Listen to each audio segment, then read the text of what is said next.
अस्सलाम वालेकुम नाज़रीन, ताशकन उर्दू के प्लेटफॉर्म से मैं हूँ डॉक्टर सुंदस मुस्तकीम। आज हम ताशकन उज़्बेकिस्तान में एक ऐसी शख्सियत के साथ मौजूद हैं जिनकी उर्दू के हवाले से बेपनाह ख़दमात हैं। 18 साल की उम्र से उर्दू लिखते, पढ़ते, समझते और समझाते आ रहे हैं। ना सिर्फ उर्दू को पढ़ाते हैं यूनिवर्सिटीज़ में, बल्कि सेंट्रल एशिया रीजन में, ख़ासतौर पर उज़्बेकिस्तान में उर्दू की लिए इनकी मोहब्बत का अंदाज़ा इस बात से लगाया जा सकता है कि 34 किताबों का तर्जुमा उन्होंने जो है और इन्होंने और इनके साथियों ने मिलकर किया है। टर्किश, उज़्बेक और मुख्तलिफ़ सेंट्रल एशिया की लैंग्वेजेस का तर्जुमा जो है वो उर्दू ज़ुबान में इन्होंने किया है।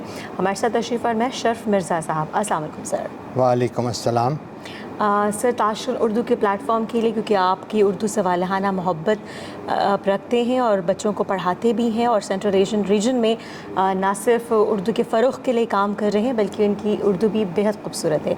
सर, हम जानना चाहेंगे आपकी उर्दू से इस वालहाना मोहब्बत के पीछे क्या राज पोशीदा है? पहली बात तो ये है कि उज़्बेकी ज़बान और उर्दू ज़बान ये एक दूसरे से मिलती जुलती ज़बानें हैं।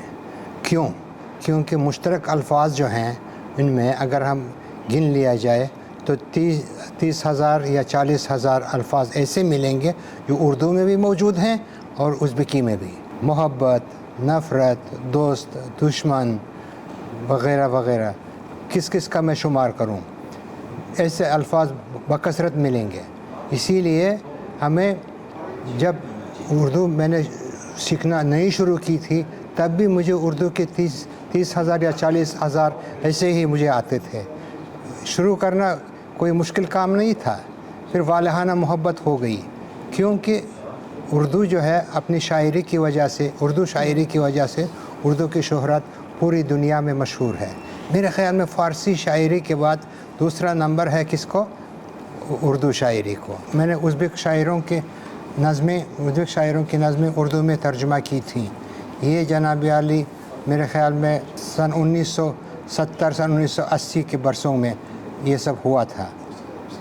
उसके बाद हमने ताशकन उज़्बेकिस्तान से एक अखबार निकलता था, माहाना रिसाला मैगज़ीन उज़्बेकिस्तान।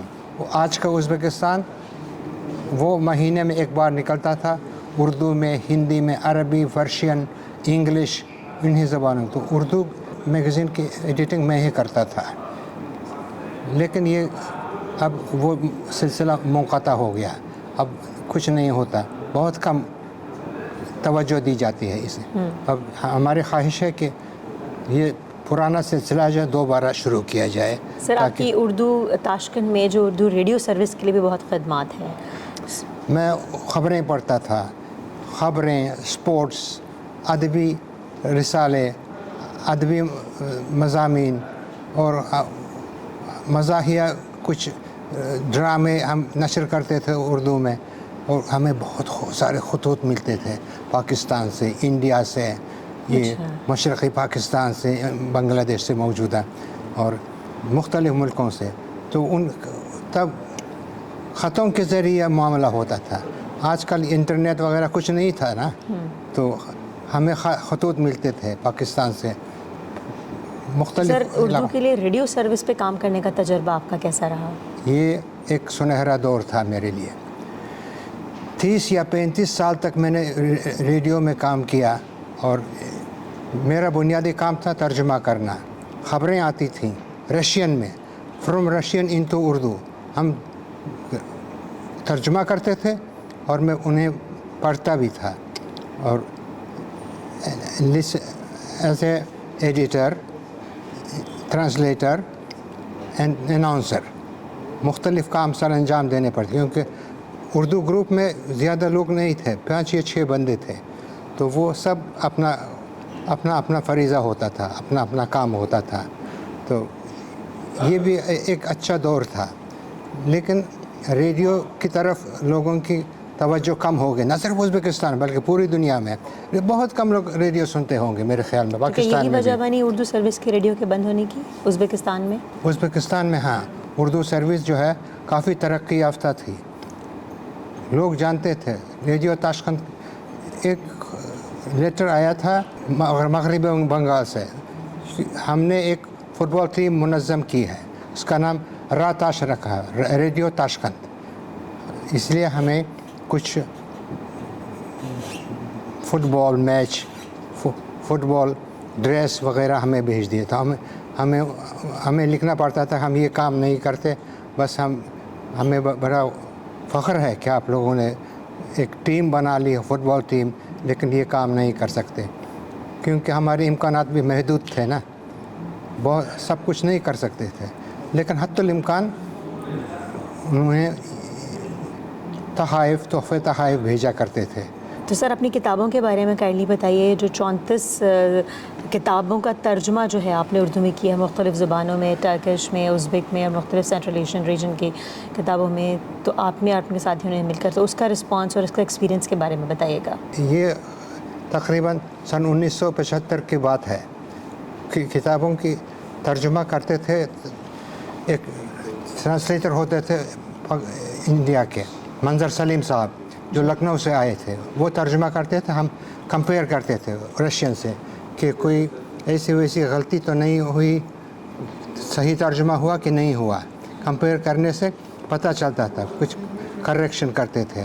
अरे सर ये तो आपका तजुर्बा था जो आपने उर्दू में लिखा। आज की उज़्बेक नौजवान नस्ल को उर्दू की तरफ कितना रुझान है उनको आप कहाँ देखते हैं कि उनका उर्दू के फ़रोग़ के लिए उर्दू में कितना रुझान, उर्दू के हवाले से कितना रुझान है मौजूदा उज़्बेक नस्ल का, नौजवानों का? मौजूदा उज़्बेक नौजवान जो हैं उर्दू से रग़बत अभी भी है, वो जानना सीखना चाहते हैं। मैंने पढ़ाया भी है तलबा को जी ओरिएंटल इंस्टीट्यूट में उर्दू ग्रुप वालों को, तो वो अभी भी याद करते हैं। मेरे पास आते हैं, कुछ सवालात पूछते हैं उर्दू में, सही क्या कौन कौन सी गलतियां हम ज़्यादा करते हैं बात करने में, ग्रामर के लिहाज से, ऑर्थोग्राफी के लिहाज से कौन कौन सी गलतियां सरजद हो जाती हैं। क्योंकि हर आदमी जो है 100% नहीं सीख सकता। ज़बान एक बहर बेकरान है जिसकी इम्कानात भी बहुत हैं, उसमें उसकी मुश्किलात भी बहुत हैं, और जब ज़रूरी लफ्ज़ मिलता है तो खुशी की कोई इंतहा नहीं होती। बिल्कुल ऐसे सर, जैसे अभी सेमिनार में बताया गया कि आज से कुछ साल बाद जो है चाइना के बाद उर्दू पाकिस्तान दुनिया की बड़ी तरीन मकबूल तरीन ज़बानों में होगी, एक बड़ी ज़बान बनकर उभरेगी। तो उज़्बेकिस्तान में आज से 5-10 साल बाद, कुछ अरसे बाद उर्दू को आप कहाँ खड़ा देखते हैं? जैसा कि बलगन साहब ने कहा कि अब दुनिया की ज़बानों में उर्दू को 10वां मकाम हासिल है। जी मैं समझता हूँ शायद 10वां नहीं 5वां या 6ठा मकाम हासिल होगा। ये मेरी अपनी राय है जी, क्योंकि मैं उर्दू को समझता हूँ अहम तरीन ज़बानों में से। दुनिया का आधा हिस्सा उर्दू समझ लेती है। एशियन कंट्रीज़ में चले जाइए, अरब कंट्रीज़ में या अफ़गानिस्तान में, कहीं भी उर्दू समझने वाला बंदा ज़रूर मिल जाएगा, ईरान में भी। और ये इसलिए हुआ है कि ये एक खूबसूरत ज़बान है अपनी खूबसूरती के लिहाज से। ये अल्फाज की भरमार है उर्दू में। एक ही चीज़ को, एक ही सेंटेंस को मुख्तलिफ़ तरीक़े से तर्जुमा किया जा सकता है, और सिनोनिम्स बहुत हैं। और उर्दू ऐसी ज़बान है, मैं कहता हूँ ये फ़राख़ दिल ज़बान है। बिल्कुल ऐसे। ये उर्दू कभी ये नहीं कहती ये मेरी मिल्कियत नहीं है, इसे हटा दो, नहीं, बड़ी फयाज़ी के साथ अपने गोद में ले लेती है। चाहे इंग्लिश का मेंबरान पार्लियामेंट, ये ना इंग्लिश है ना फ़ारसी है, लगता है इंग्लिश फ़ारसी, नहीं, ये उर्दू बन गई मेंबरान पार्लियामेंट, क्योंकि अंग्रेज़ी और फ़ारसी को मिला के एक नई इस्तिलाह आ गई है मेंबरान पार्लियामेंट। और इस तरह की बहुत सारी मिसालें पेश की जा सकती हैं।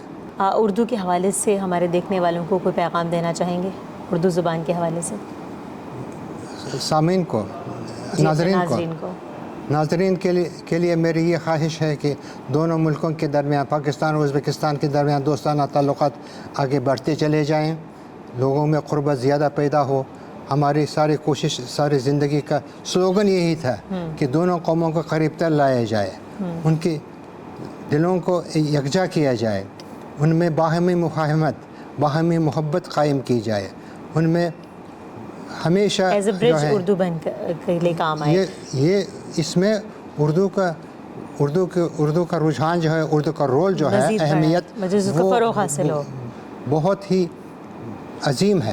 جی بالکل, اور ہمارا بھی تاشقر اردو کے پلیٹ فارم سے اپنے ناظرین کو یہی پیغام ہے کہ اردو ازبکستان اور پاکستان کے مابین ایک ایسی برج بن کر, ایک ایسا برج کے طور پر کام کر رہا ہے, اور ایک ایسی خوبصورت زبان کی وجہ سے دونوں ممالک کو کہ لوگوں کو ملانے کا جو ہے ایک ذریعہ ہے.